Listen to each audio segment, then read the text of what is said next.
The woman suddenly had a twisted idea. While making a chocolate cake, she scraped every bit of fresh dog feces from her shoe and mixed it in. Then she carried the freshly baked cake to her neighbor's door. The new neighbor, having just moved in, unsuspectingly accepted the gesture with gratitude. He picked up the cake, sniffed it first, found nothing unusual, and stuffed a big bite into his mouth. Good?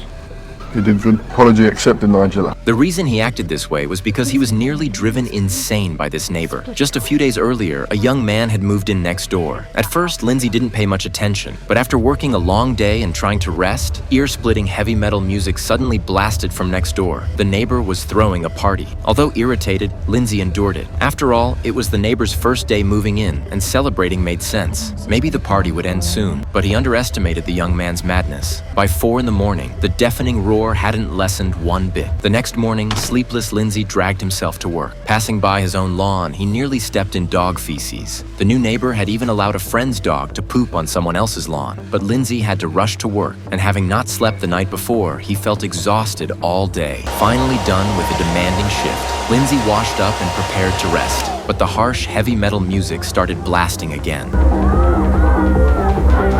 Remembering the misery of the previous night, Lindsay couldn't take it anymore and angrily stormed over to knock on the neighbor's door. To her surprise, the seemingly intimidating man turned out to be easygoing, immediately telling his friends to lower the music. At that moment, Lindsay also mentioned nearly stepping in the poop earlier that morning. The man again agreed cheerfully, promising it wouldn't happen again. Lindsay was quite satisfied with his attitude. Back in bed, though the music still played, it was quiet enough not to disturb sleep. Exhausted, Lindsay soon drifted off, but before long, the blaring music returned, waking him again at 4 in the morning. This time, it was even louder.